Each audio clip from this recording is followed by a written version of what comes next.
আসসালামু আলাইকুম সবাইকে ওয়েলকাম জানাচ্ছি আমার চ্যানেল রুমিস ফ্যাশনেবল হাউসে। আশা করি আপনারা সবাই ভালো আছেন। আমি আল্লাহর রহমতে ভালো আছি। আমার আজকের ভিডিওতে আমি আসলে 2 দিনের ইফতার খাওয়া এবং ইফতার রেডি করা নিয়ে এই ভিডিওটি রেডি করে নিয়েছি আর কি, আপনাদের উদ্দেশ্যে আপনাদের সাথে শেয়ার করব বলে। আর এই ভিডিওগুলি যদিও এখন লেটে আপলোড দিচ্ছি, কারণ এগুলি অনেক আগের, প্রায় 5-6 দিন আগের আর কি। তো এর ভিতরে আমি একটু ফেনি গিয়েছিলাম মাঝখানে, যার কারণে এই ভিডিওগুলি আপলোড দিতে পারিনি। তো আসলে 6 রোজা প্রায় মানুষই রেখে ফেলেছে। তো আমরা একটু লেটে রাখতেছি, কারণ ঈদের পরে মানে দেশে আসার পরে আর কি আমরা একটু টায়ার্ড ছিলাম। তারপরে একটু কাজকর্ম ঘরে, তারপরে মানে একটু রেস্ট নেওয়া সব মিলিয়ে আর কি। তো ভাবলাম যে একটু কয়েকদিন রেস্ট নিই, তারপরে একবারে ধরবো। এর জন্যই আসলে একটু লেট হয়ে গিয়েছে। তো আমি জানি আমার যারা ব্লগ দেখেন তারা অলরেডি শেষও করে ফেলছেন এই 6 রোজা। 6 রোজার মর্তবার কথা তো আমরা সবাই জানি। এই 6টি রোজা 1 বছরের রোজার সোয়াবের সমান সমতুল্য আর কি, সোয়াব বেশি। তো সেই জন্যই আমরা সবাই চেষ্টা করি এই রোজাগুলি রাখার। তো আজকে আমার বাসায় আসলে আমার হাজব্যান্ড নেই, উনি আবার সিলেট গিয়েছেন সকালে। তো ওনাকে রাখতে নিষেধ করেছি, যেহেতু সফরে থাকবেন। আর আমরা মা ছেলেরা 3 জনই আছি বাসায়। তো আমরা আছি আর কি। তো সকাল থেকে আসলে কোনো ভিডিও শ্যুট করা হয়নি।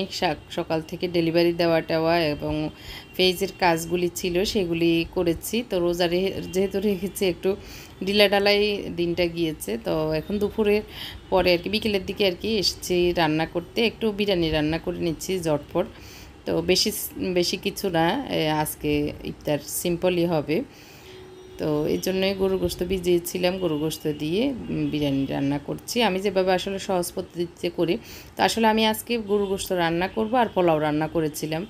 এই মানে এটাই আমার প্ল্যান ছিল, কিন্তু আমার বড় ছেলে বলল, আম্মু তুমি যদি আজকে কালকের ভিতরে বিরিয়ানি রান্না করো তাহলে আমাকে একটু শেয়ার করে দিও ভিডিও করে, কারণ ও একটু বিরিয়ানি রান্না করবে চিন্তা করেছে। তো আমার কাছে আসলে বিরিয়ানি রান্না করার মতো আজকে বিরিয়ানির যে মশলা থাকে সেটাও নেই। তারপরে কাঁকরোল কুটেছিলাম গরুর গোশতের সাথে দেওয়ার জন্য, সেটাও আবার। তো সব মিলিয়ে আমি যেভাবে আসলে মানে বিরিয়ানি না হোক বিরিয়ানি স্টাইলে বিরিয়ানি করব, সেটাই ওরকে শেয়ার করলাম যে এটা না হলে ওইটা করবো, এটা না টিপসমূলক আর কি। তো ওর সাথে শেয়ার করছি, তার সাথে সাথে আপনাদের সাথেও শেয়ার করছি। এই যে প্রেশার কুকারটা আমার অনেক বছর, প্রায় 15 বছর আগের, এটা একদম পুরনো হয়ে গেছে। তো পুরনো হলেও এটার আবার কাজটা ভালো দেয়। তো এই জন্যই আসলে আরও 2টা প্রেশার কুকার আমার আছে, সেগুলিতে আসলে 6-7 বার মানে ফিশ উঠার পরে তারপরে গোস্ত মজে বা নরম হয় আর কি। কিন্তু এটা 1-2 বার দেওয়ার পরেই কিন্তু সুন্দরভাবে যেটাই দিই না কেন হয়ে যায় আর কি তাড়াতাড়ি। এই জন্য আসলে এটা ফেলতে চাই না। তো এখন আমি গোস্তগুলোকে ম্যারিনেট করে নেওয়ার পরে একটু ভেজে তারপরে এই যে কাঁকরোল আলু দিয়ে দিয়েছিলাম, ওইটাও হয়ে যাওয়ার পরে এখন আমি এখানে গোস্ত প্রায় 2 কেজির মতো, আলু কাঁকরোল সহ। তো ভাবতেছি অর্ধেক করে ফেলি, পোলাও তো 1.5 পট রান্না করেছি, তো 1.5 পটের জন্য অনেক বেশি হয়ে যাবে। তো আরেকদিন আরেকটু রান্না করব। তো অর্ধেক আমি বক্সে রেখে দিচ্ছি, আর অর্ধেক এখন যে পোলাও রান্না করেছি সেটার সাথে মানে ইয়ে করবো আর কি, মিক্স করব। তো যেটা বলছিলাম প্রেশার কুকারের ব্যাপারে, তো সৌদি থেকে আমি একটা প্রেশার কুকার একটু ব্যতিক্রম মনে হয়েছে আর দেখতেও ভালো লেগেছে আমার কাছে, মানে খুব ভালো লেগেছে বিদায় নিয়েছিলাম। কিন্তু আনার পরে দেখি এটাতে একটা সমস্যা। তো আমার খুব কান্নাই চলে এসেছে। আমার এই প্রেশার কুকারটাতে আমার একদম ভাগ্যই খারাপ। তো সেটা আমি যেদিন আমার যে টুকটাক ঘরোর জিনিস শেয়ার করব আপনাদের সাথে, সেদিন দেখাবো কেন আমার এত মন খারাপ হয়েছে। আমার হাজব্যান্ডকে শুধু বলতেছি, উনি দেখেন নাই কেন। তো সব মিলিয়ে আর কি আমার খুব কষ্ট লাগতেছে। তো সেটা দেখাবো, সে প্রেশার কুকারটা কেন নিয়েছি, মানে কেন আনকমন আমার মনে হয়েছে, সেটা আপনাদেরও দেখে মনে হবে। যারা সৌদি থাকেন তারা তো দেখেনি বা নিয়েছেনই, তাদের তো হয়তো জানাই আছে। কিন্তু আমরা যারা বাংলাদেশি তাদের এই প্রেশার কুকারগুলি সচরাচর দেখা যায় না বেশি একটা আর কি, সেই জন্যই নিয়েছিলাম। তো যাই হোক, আমি এই তো ইফতারের আগ দিয়ে এই বিরিয়ানিটা রান্না করে নিয়েছি। একটু ইয়ে দিয়েছিলাম, গোলাপ জল আর কেওড়া জল আর একটু একটু ঘি দিয়ে উপরে ইয়ে দিয়ে দিচ্ছি। আর এখানে আমার পেঁয়াজ বেরেস্তাও নেই। তো আসলে ঘরোয়া পদ্ধতিতে যেভাবে জটফট হয়ে যায় সেভাবে করে নিয়েছি। টেবিলে দিয়ে দিয়েছি, একটা শসা কুটে নিয়ে এসেছি। আর আজকে ইফতারিটাই। তো তো ওর আব্বু যেহেতু নাই, আমরা তিনজন, তো ওরা তো বিরিয়ানি হলে ওদের আর বেশি কিছু লাগবে না, তো আমিও একটু খাবো এই আর কি। এরপরে আমি আজকে দেখাবো আমার গিফটের জন্য কি কি জিনিস কিনেছিলাম। একটু টুকটাক আর কি, বেশি যে অনেক কিছু তা না, যাদের জন্য না নিলেই নয়, একটু নেওয়া, তো সেটা আপনাদের সাথে শেয়ার করব। তো এই গিফটের জিনিসগুলি শেয়ার করার কারণ হচ্ছে আমি 1-2 দিনের ভিতরে ফেনী যাব বলতেছিলাম না, ফেনী গিয়েছি, তো ওই সময় আর কি ফেনী যাব যে সময় আমি ভিডিওটা করছিলাম, যেহেতু চলে যাব, তো হুট করে চলে গেলে আর ভিডিও করা হবে না, এই জন্য একটু এগুলি ঢুকাচ্ছিলাম, প্যাকিং করছি, তখনই আমি একটু ভিডিও করে নিয়েছিলাম। তো চলুন দেখা যাক কী কী নিয়েছি। সৌদি থেকে আসার সময় আসলে পার্সোনাল শপিং তেমন কিছুই হয়নি, ছেলেদের জন্য কিছু আনতে পারিনি, মানে আনি নাই, কি আনবো এটা মনে করে, তো সবই আছে সবার জন্য, তো ভাবলাম আর কি একদম যাদের জন্য না নিলেই নয় তাদের জন্য নিয়ে যাই একটু সামান্য কিছু হলেও। তো এটাই নিচ্ছি আমার বাবার জন্য, একটা টুপি আর একটা এরকম কলম আর তসবির সেট ছিল, সেটা আমি নিয়েছি। আর এটা একটা যে হাজি রুমাল যেটাকে বলে সেটা, যদিও বাবা পরে না, এটা এই কলমটা সহ সেট ছিল, যদিও বাবা পরে না, তারপরে আমি এনেছি। এটা একটু হালকা অফ হোয়াইট কালার। তারপরে হচ্ছে এটা হচ্ছে আমার বাসুর মেজোজনের জন্য, বাসুর একজন তো মারা গিয়েছেন, আরেকজন আছেন, তো ওনার জন্য এই তোপটা নিয়েছি, একটা রুমা তসবি আতর আর একটা টুপি সহ এই সেটটা, আর একটা কালো রুমাল ওনার জন্য নিয়েছি। যদিও মানে এই জুব্বা বা তোফ এগুলি উনি আমি পরতে দেখিনি, তারপরেও রুমালও হয়তো পরবেন না, তারপরে এটা একটা সেট এনেছি। আর আমার মেজো জায়ের জন্য, মানে যে ওনাদের জন্য আমি এই ভাবির জন্য আর কি এই বোরকাটা এনেছি। এটা পুরোটাই কাজ এরকম, সামনে লম্বায়, আবার হাতায়ও কাজ আছে।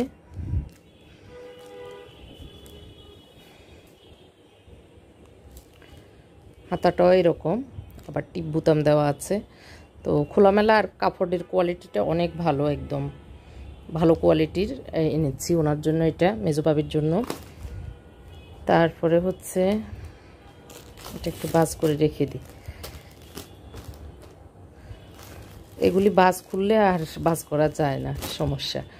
যাই হোক, এটা হচ্ছে মেজো ভাবিদের জন্য, এটার সাথে একটা ওড়নাও আছে, এই যে কালো চিকচিক করতেছে স্টোনগুলায়। আর হচ্ছে এটা আমার জন্য আমি নিয়েছিলাম একটা তসবি, সুন্দর লেগেছে এই জন্য। এটা মানে এটা আমার আগেও ছিল। আর এখানে সূরা ইয়াসিন এই যে লেখা আছে, সূরা ইয়াসিন একদম ছোট ছোট লেখা, তো এটা দুইটা নিয়েছি। আর এটা হচ্ছে আয়াতুল কুরসি, তো এটাতে নাকি আয়াতুল কুরসিতে মানে বাটিতে পানি নিয়ত করে খেলে নাকি অসুখ বিসুখ ভালো হয়ে যায়। এটা আমার আসলে তেমন কোরআন বা হাদিসের আসলে এটাতে পানি খেলে অসুখ ভালো হয়ে যায়, এই কথার সত্যতা কতটুকু আমার জানা নেই, তবে শুনেছি এই আর কি। তো এটা আমার নিজের জন্য আর কি, তো এখানে এগুলো বের করতে বেরিয়েছে, এই জন্য নিয়েছি। আর হচ্ছে এটা আমার আম্মার জন্য একটা বোরকা নিয়েছি। আমার বোরকাটা একটু এরকম স্টোন হাতা, তারপরে বুকেও কাজ, বুকেও এরকম স্টোন আর কি, ছোট ছোট স্টোন। একটু খুলে দেখাই, এই যে এরকম স্টোন, একদম পাতলা টাতলা আছে, আম্মা আবার ভারী পড়তে পারেন না, তো এই জন্য আমার জন্য এটা নিয়েছি ওড়না সহ। আর হচ্ছে এটা আমার শাশুড়ির জন্য একটা খিমার নিয়েছি, যে এটা মাথায় দিবে খিমার। আর কাপড়টা একদম সফট, ভালো কোয়ালিটির কাপড়, এটা বড় একটা মার্কেট থেকে নিয়েছিলাম। তো এটা হচ্ছে ওনার জন্য এই খিমারটা নিয়েছি, মানে উনি দিয়ে নামাজ পড়বেন এর জন্য। আর এটা হচ্ছে আমার বড় জায়ের জন্য। আর এটা হচ্ছে আমার বোনের জন্য হিজাব, এগুলি হচ্ছে ওই যে আমরা নামাজের যে হিজাবগুলি পরি সেগুলি। আর আমার জন্য আমি আসলে 3টা বোরকা নিয়েছি এবারে, গতবার যদিও একটাও নিই নেই, এটাতে একটু দাগ পড়ে গিয়েছে। এটা আমি উমরার জন্য কিনেছিলাম, এটা ধুইতে হবে, এখনও ধোয়া হয় নাই, এরকম আর কি সিস্টেমটা।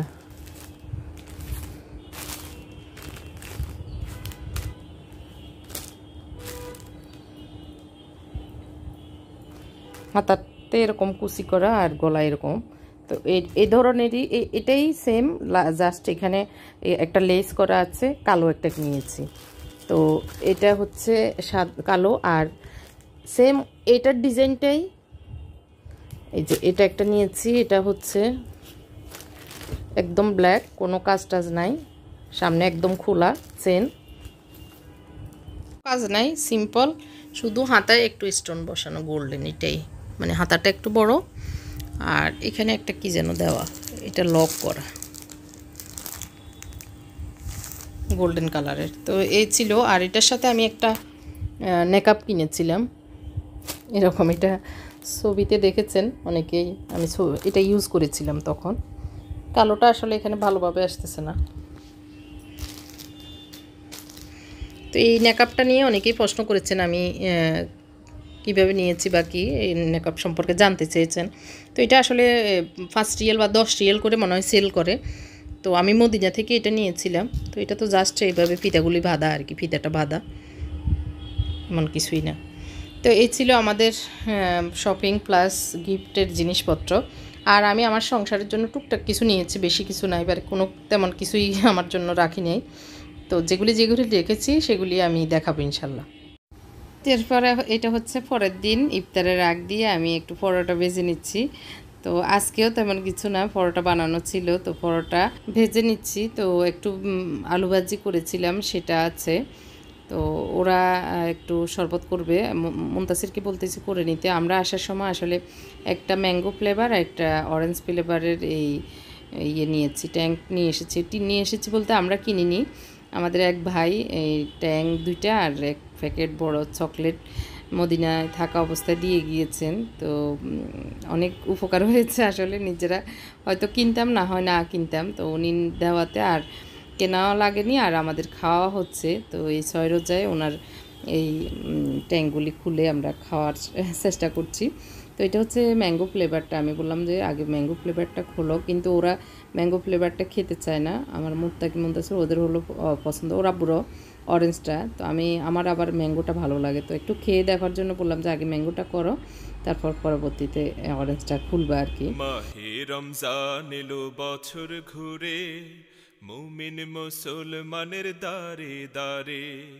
মাহে রমজান এলো বছর ঘুরে, মুমিন মুসলমানের দারে দারে। তো মুত্তাকির তো টেস্ট পরীক্ষা, ও জোরালোভাবে পড়তেছে আসলে। ছেলেপেলেরা ওই যে পরীক্ষা আসলে অনেক জোরে সোরে পড়া শুরু করে, এর আগে বলতে বলতেও কথা শুনে না। তো এখন আসলে দম ফালানোর সময় নেই, এরকম অবস্থা, ও দিন রাত পড়া আর পড়া নিয়ে আছে। তো মুনতাসির আমাকে হেল্প করতেছে, ও শরবতটা বানিয়ে নিচ্ছে, হেল্প করা বলতে শরবতটা বানিয়ে টেবিলে দিচ্ছে। আর মুত্তাকিকে বললাম যদি তোমরা ঝাল কিছু খেতে চাও তাহলে দোকান থেকে নিয়ে আসো।